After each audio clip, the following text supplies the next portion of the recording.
আজকের ব্রাইডকে tasty and মিষ্টি করে একটু সাজানো যাক। যাকে ও হচ্ছে আমার রিসেপশন ব্রাইড, আর তোমরা যারা আমাকে ফলো করো তারা মেবি জানবে ওকে আমি বিয়েতে সাজিয়েছিলাম। একটু অন্যরকম ইউনিক মেয়েটা। চলো আগে শুনে নিই ও কেমন সাজতে চায়। কালকেরটা বলো আগে। কালকে তো খুব সুন্দর হয়েছে, সবাই ভালো কমপ্লিমেন্ট দিয়েছে আর খুব মিষ্টি। আর আজকে কেমন সাজাবো? আজকে তোমার মতো করে দাও, যেটা ভালো লাগবে। একদম।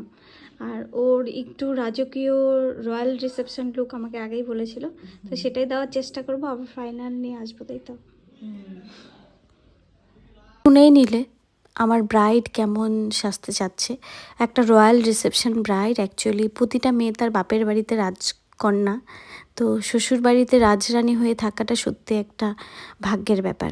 যাকে আমার এই ব্রাইড সেরকমই রাজরানী বলতেই পারো, তো ওর লুকটাও সেরকমই চেয়েছিল।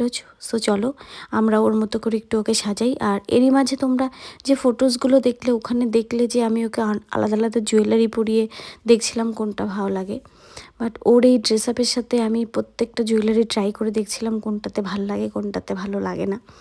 তো এরই মাঝে সাজানো স্টার্ট হয়ে গেল। খুব সেটেল এবং ন্যাচারাল লুক করেছিলাম, যেটা ওর স্কিন টোন বজায় রেখে একেবারেই ন্যাচারাল। আর ও সেরকম অনেক বেশি সাজে সেরকমও না, বাট এই ব্রাইডাল মেকআপটা মেবি এই ফার্স্ট থেকে সেকেন্ড টাইম এরকমটা। তো লেহেঙ্গার সাথে যেমনটা যায় সেরকম একটু করার চেষ্টা করলাম। আর ওর টিপটা দেখে বুঝতেই পারছো যে একটু হোয়াইট এবং স্টোনের টিপ বলেছিল পরাতে, বাট পরানোর পর দেখলাম সেটা অতটা ভালো লাগছে না, ফুটছে না। তো আমি ব্রাইডকে বলি যে তুমি এই টিপটা চেঞ্জ করো, তাহলে মেবি আর একটু বেশি মিষ্টি এবং সুন্দর লাগবে। আর ওর লম্বা চুল, তো আমাকে বলেছিল দিদি অত বেশি কার্ল না করতে, খুব হালকার মধ্যে করতে, যাতে ওর যে লম্বা হেয়ার সেটা বোঝা যায়। আর কার না ভালো লাগে বলো তো এত সুন্দর হেয়ারকে একটু সুন্দর করে দেখাতে। তো আমি ওর ইচ্ছাটা রাখার জন্য উঠে পড়ে লাগলাম। আমি ও হেয়ারটাকে জাস্ট হালকা কার্ল করে পুরো হেয়ারটা ছেড়ে দিলাম। যাকে সাজা তো হলো, এখন ব্রাইডের মুখে শুনি ব্রাইডের কেমন লাগলো সেজে। চলো কেমন লাগলো বলো। খুব সুন্দর, খুব সুন্দর, খুব মিষ্টি লাগছে। আর কংগ্রাচুলেশন তোমাকে। Thank you. বিবাহিত লাইফ অনেক সুখের হোক। হ্যাঁ, তারপর আমাকে আবার ডাকবে সাজানোর জন্য। অবশ্যই ডাকবো, কেন ডাকবো না। নেক্সট অকেশনগুলোতে আমি আবার আসবো। অবশ্যই ডাকবো।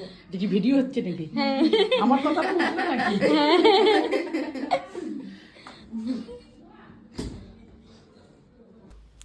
যাকে এই বলে আজকের নামে বিদায়ও নিচ্ছি। প্লাস এই ব্রাইডের সাথে সাথে আমার 2024টাও কেমন যেন খুব তাড়াতাড়ি শেষ হয়ে গেল। 27 তারিখ ছিল রিসেপশান, আর ঠিক তার দুদিন পরে ছিল নিউ ইয়ার। তো আজকের জন্য এইটুকু। নতুন বছরের শুভেচ্ছা রইল সকলের।